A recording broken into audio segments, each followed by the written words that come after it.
Hey guys, my name is Matimeo, and welcome to another episode of Sunday Mailbox. This is a video series where you, the viewer, can submit your gaming or Battlefield-related questions, and then I will give my humble opinion on them.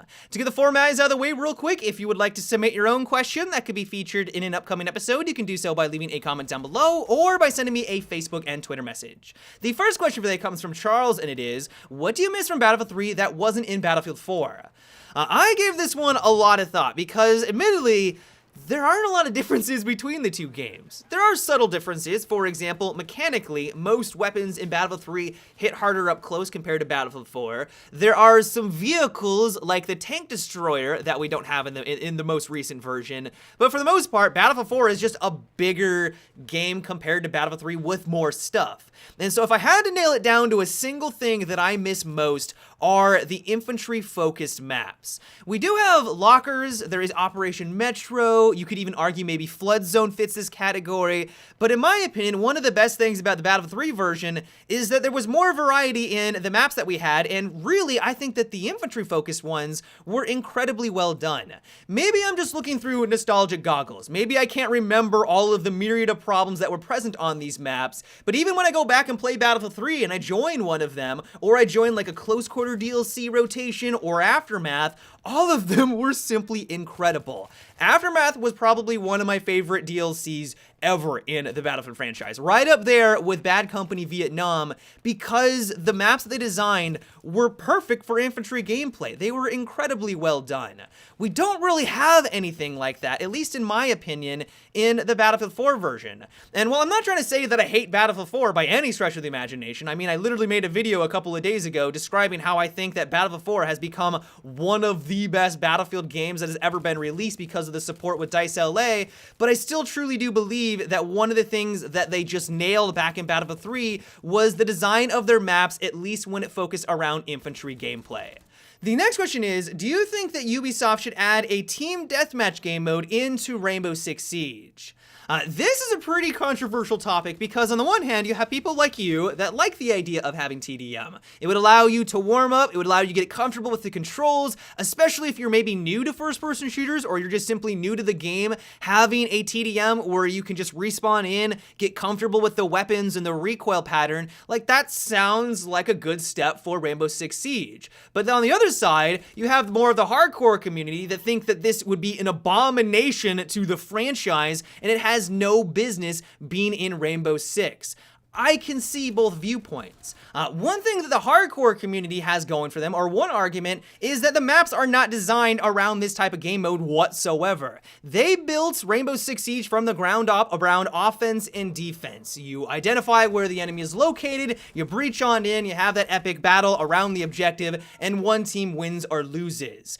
The best example of this, I think, has to go to the smallest map in the game, which is House. How would you be able to set up a spawn system that makes sense and feels fair for TDM on that really small condensed map? You're gonna die constantly from behind because people are going to be spawning in behind you. Do you have people spawning around the perimeter? Do you have people spawning directly in the building itself? Because if they're in the perimeter, then there's really gonna be no incentive to push into the center because of course you're gonna get constantly shot from behind who are spawning directly behind you. Like it just, I don't know if it makes sense for the maps that they have designed.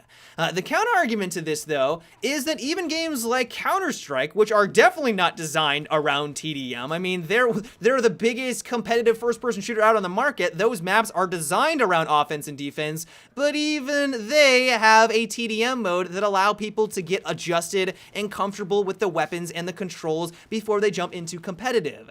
And so it's hard to say who should win this argument. Should they add it on in because it would cater to more of the casual crowd? It might get more people just simply to buy the game because they now have a game mode that they feel like they'd be more comfortable with? Or should they just stay true to what makes Rainbow Six Siege and have what they have right now? And so I'd like to get your guys' take on this. I'm not really leaning one way or the other, or if I was, I'd probably just say that no, they should just stay the way that they are. But give me your guys' thoughts. Do you think a TDM game mode would be the right thing to do? Do you think that it's stepping too far of what makes Rainbow Six Siege unique, which is probably where I would align myself? Let me know down below.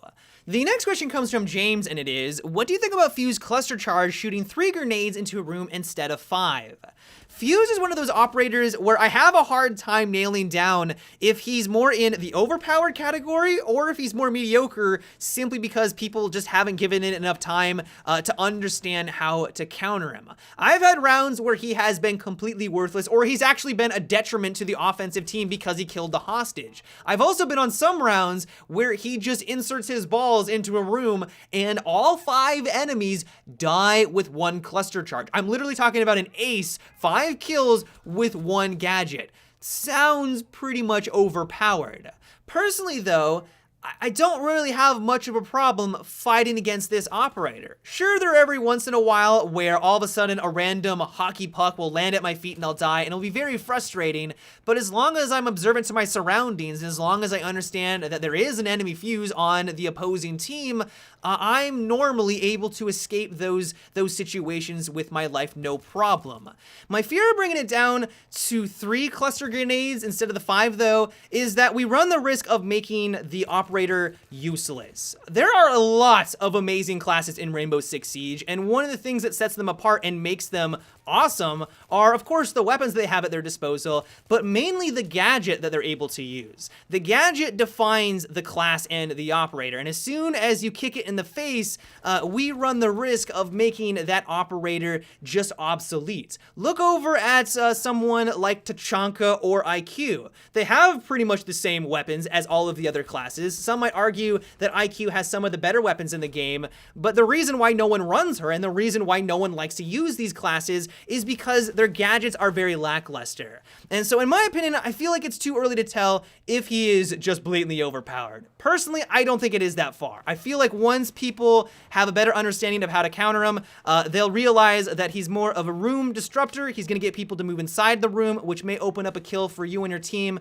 but his cluster grenade itself may not be the device that literally takes out the enemy team. But that, of course, is just my 2 cents. But yeah, guys, that is about it for today's Sunday Mailbox. I hope you enjoyed. As always, if you would like to submit your own question that could be featured in an upcoming episode, you can do so by leaving a comment down below or by sending me a Facebook and Twitter message. But until tomorrow, guys, have a good one and take it easy.